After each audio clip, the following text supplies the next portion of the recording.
صحابی رسول خادم مصطفیٰ حضرت انس بن مالک رضی اللہ تعالیٰ عنہ سے روایت ہے، ایک مرتبہ حضرت جبرائیل علیہ السلام بارگاہ رسالت میں حاضر ہوئے۔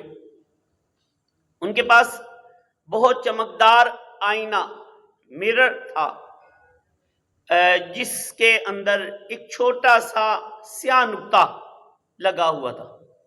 عرض کیا، یا رسول اللہ صلی اللہ علیہ وآلہ وسلم، یوم جمعہ کی مثال ہے، اور یہ جو سیاہ نقطہ ہے یہ وہ ساعت ہے، جمعہ کی گھڑی ہے، جس کے ذریعے آپ کو اور آپ کی امت کو پہلی امتوں میں فضیلت بخشی گئی ہے۔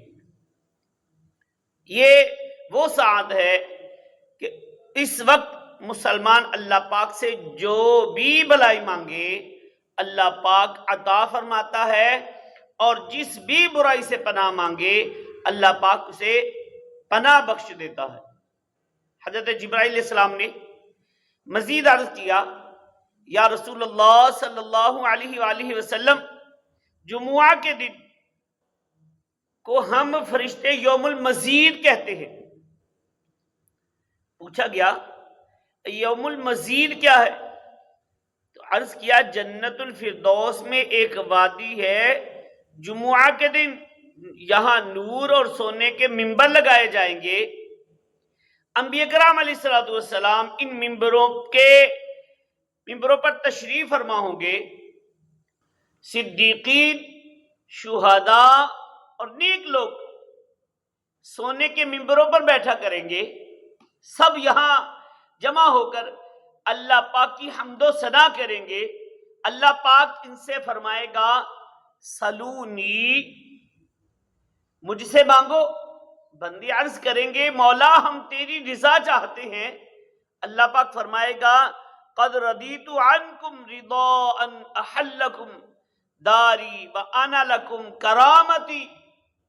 فرمایا میں تم سے ایسا راضی ہو گیا ہوں کہ اپنی رضا کے سبب تمہیں اپنے گھر میں جگہ دی، اور تمہیں اپنی جناب سے کرامت اور عزت بزرگی عطا کی۔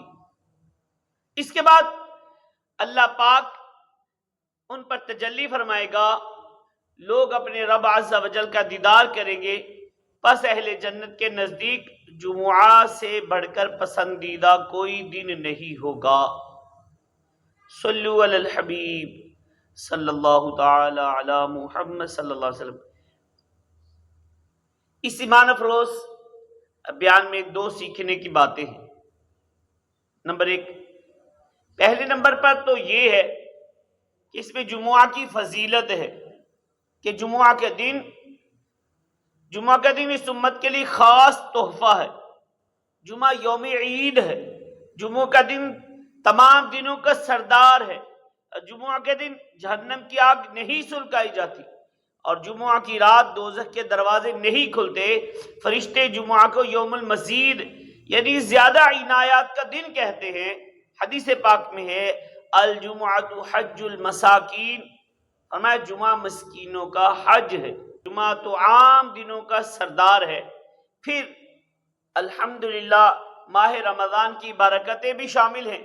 ہمارے پیارے پیارے آقا مکی مدنی مصطفیٰ صلی اللہ علیہ وسلم نے ارشاد فرمایا، اللہ پاک ماہ رمضان میں روزانہ افطار کے وقت 10 لاکھ یعنی 1 ملین ایسے لوگوں کو، ایسے گناہگاروں کو جہنم سے آزاد فرماتا ہے جن پر جہنم واجب ہو چکا تھا۔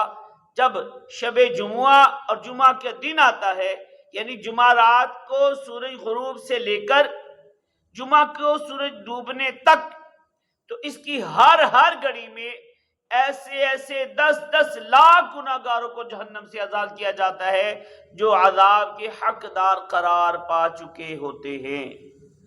عاصیوں کی مغفرت کا لے کر آیا ہے پیام، عاصیوں کی مغفرت کا لے کر آیا ہے پیام، جھوم جاؤ مجرموں، جھوم جاؤ مجرموں، رمضان ماہ غفران ہے، آ گیا رمضان ہے، آ گیا رمضان ہے، دو جہاں کی نعمتیں ملتی ہے روزہ دار کو، دو جہاں کی نعمتیں ملتی ہیں روزہ دار کو، جو نہیں رکھتا ہے روزہ، جو نہیں رکھتا ہے روزہ وہ بڑا نادان ہے، آ گیا رمضان ہے، آ گیا رمضان ہے۔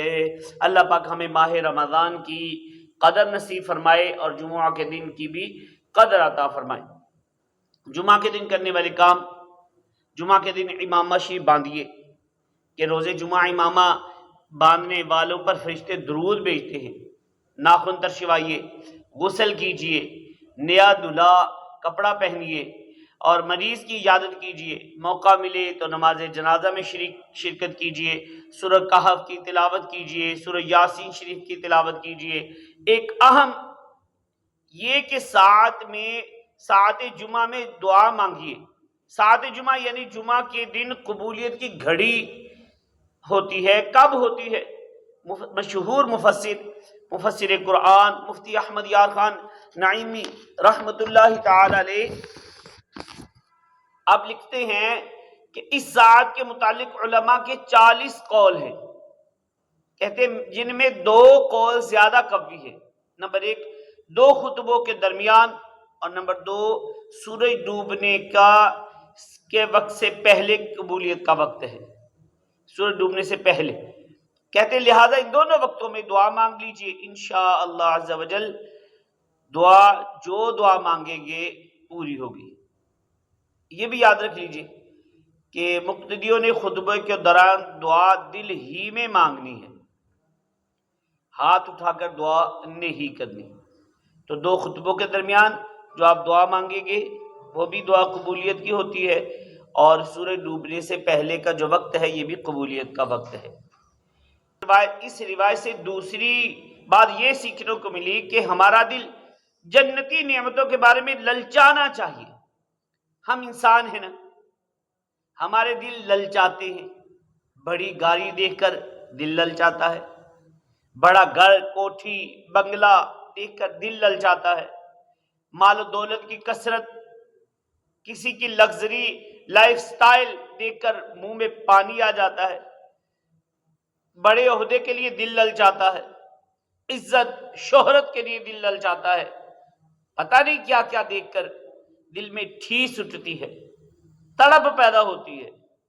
دل للچانا چاہیے، مگر ان دنیاوی فانی عارضی چیزوں کے لیے نہیں، بلکہ جنت کے لیے للچانا چاہیے۔ اللہ پاک قرآن پاک میں جنت کا ذکر فرماتے ہوئے ارشاد فرماتا ہے، جنتیوں کے ملنے والے انعامات کا ذکر کیا، اس کے بعد فرمایا وَفِي ذَلِكَ فَلْيَتَنَافَسِ الْمُتَنَافِسُونَ، اور للچانے والوں کو تو اسی پر للچانا چاہیے۔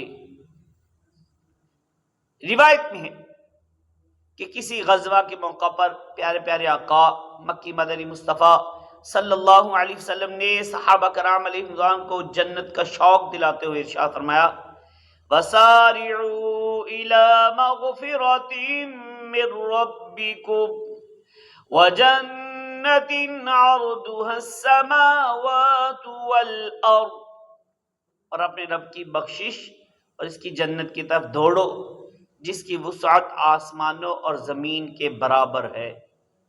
اس وقت ابن قصحم نامی ایک انصاری صحابی رضی اللہ تعالیٰ عنہ تھے، وہ بھی موجود تھے۔ یہ آیت مبارکہ سن کر جھوم گئے، وارفتگی میں کہا واہ واہ کیا بات ہے۔ محبوب ذیشان صلی اللہ علیہ وسلم نے پوچھا تم نے واہ واہ کیوں کیا؟ عرض کی یا رسول اللہ صلی اللہ علیہ وآلہ وسلم، اگر میں جنت میں داخل ہو پاؤں تو کیا جنت میرے لیے وسیع ہو جائے گی؟ فرمایا ہاں بالکل۔ عرض کیا میری اور جنت میں کتنا فاصلہ ہے؟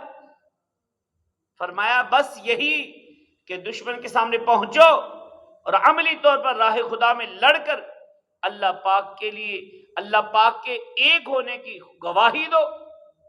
ان صحابی رضی اللہ تعالیٰ عنہ نے ہاتھ میں اس وقت کھجوریں آپ کے ہاتھ میں تھی، وہ کھانا بھی گوارا نہیں کی، یوں ہی کھجوریں ایک طرف ڈالی اور کہا اے دنیا کے کھانے دور ہو، یہ کہہ کر دشمن کے سامنے گئے اور لڑتے لڑتے شہید ہو گئے۔ اللہ اکبر اللہ اکبر اللہ اکبر، سبحان اللہ، کیا شان ہے صحابی رسول کی۔ جنت میں جانے کا اتنا شوق ہوا کہ ہاتھ میں موجود کھجوریں بھی کھانا گوارا نہ کیا، اتنی سی دیر بھی برداشت نہ ہوئی، فوراً لڑتے ہوئے شہید ہوئے اور جنت کی طرف بڑھ گئے۔ ہماری حالت اس کے الٹ ہے، ہم دنیا کے کام آج اور ابھی کرتے ہیں، جنت میں لے جانے والے کاموں کو کل کے لیے ٹال دیتے ہیں۔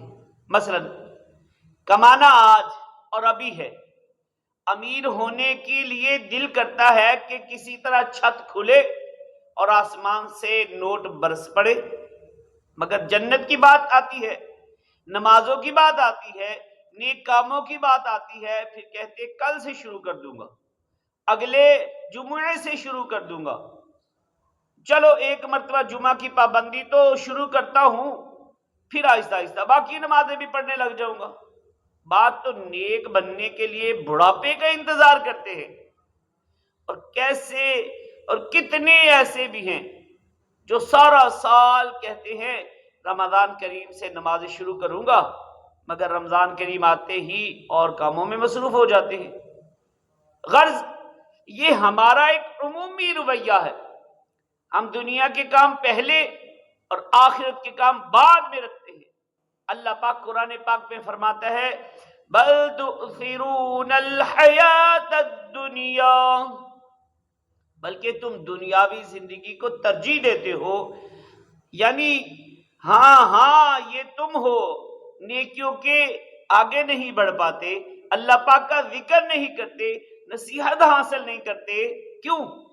اس لیے کہ تم دنیا کی عارضی اور فانی زندگی کو ترجیح دیتے ہو، جبکہ وَالْآخِرَةُ خَيْرٌ وَأَبْقَىٰ، اور آخرت بہتر اور باقی رہنے والی ہے۔ اللہ اکبر اللہ اکبر، کیسا جھنجھوڑا گیا ہے۔ ہمیں دنیا کے کام بھی ہوتے رہیں گے، آخرت جو ہمیشہ رہنے والی ہے، بہتر ہے، باقی ہے، اس کو ترجیح دو، جنت کے کام کرو، دنیا کے کام خود ہی ہوتے رہیں گے انشاءاللہ عز و جل۔ خیر، ہمیں اس جنت کے لیے للچانا چاہیے، اور واقعی جنت ایسی ہے کہ اس کے لیے آدمی للچائے۔